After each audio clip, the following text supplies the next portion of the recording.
don't want to go too deep. You just want to score the top just enough that it cuts through. If you go too deep, you're going to cut the insulator on the actual wires, and that's a big no-no. That's how you have arc off. And that's part of why we have these in boxes, so that if there's a problem down the road, we don't have to worry about it catching fire. So what we're going to do on this, give a pair of dikes, separate our wires so we know what we're working with.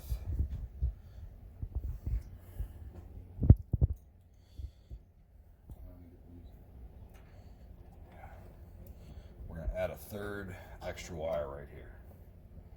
All right.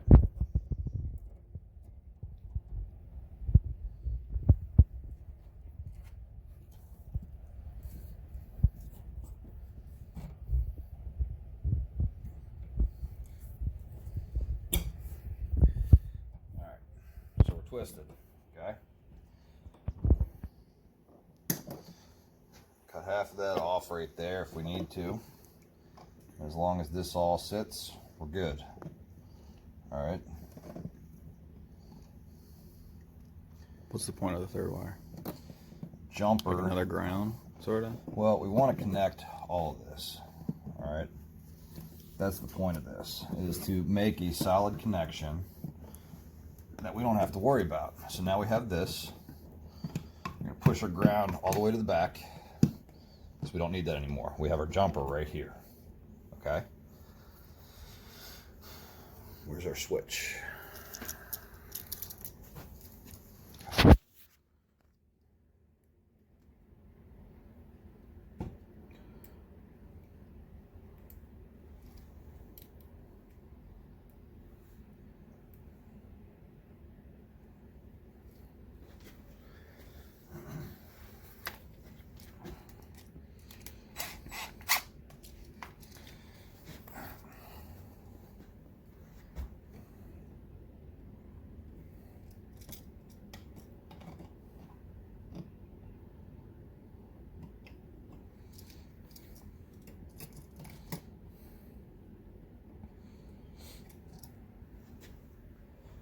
All right.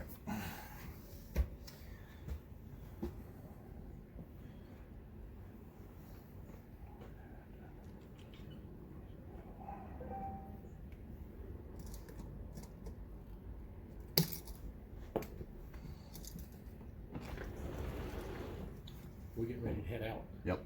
There's a bunch of people coming in and out. We're going to clean up and get out of here in just a few minutes. Okay. All right. Already talked to Val.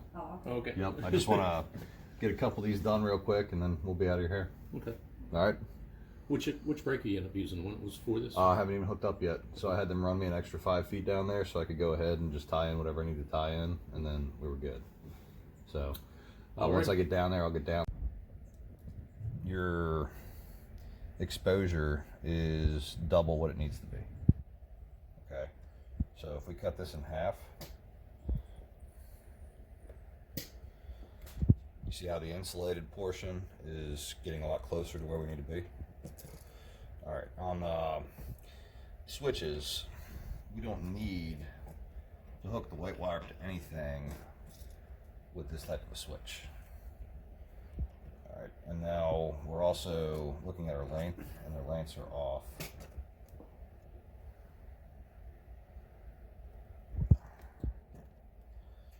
All right, we can work with this. Wire nut, 2 ends, screw it on.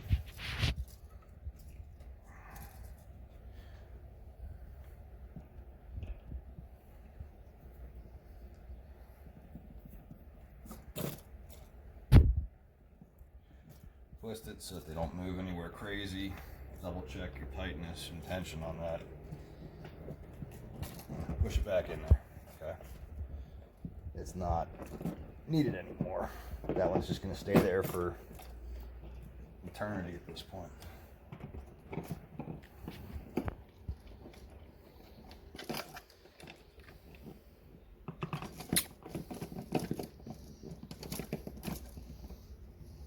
So those are back in there.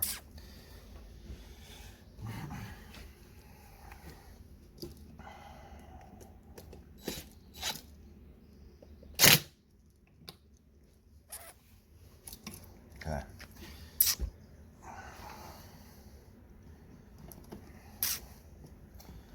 black wires here.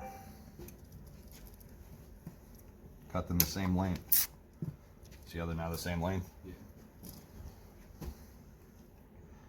Come back, 1/4 inch. That's all we need. 1/4 to 3/8. And if you actually look at the backs of the outlets and everything else, it has an exposure gauge there. Okay, so you can hold this up and say, okay, I'm about where I need to be. Since we're not using push-ins, we'll take them back a little further. Bend your C shape. Get it all wrapped up. Okay. The switch is here to interrupt the black line, which is the one that provides the power, and that's the one that's going to shock you if you have a problem.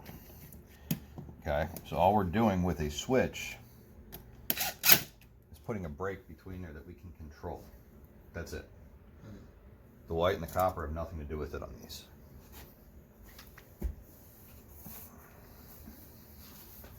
Understand? Mm-hmm.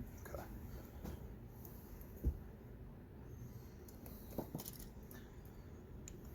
Is it the same for all types of switches?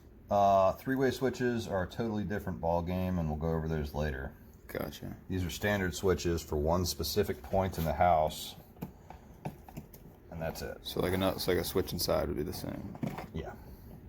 Most indoor switches for single items are like this. The three-way switches are for if you want to turn the power on and off to, say, a light assembly from like 2 or 3 different points in the house. All right. And that's on like an open circuit. Yeah.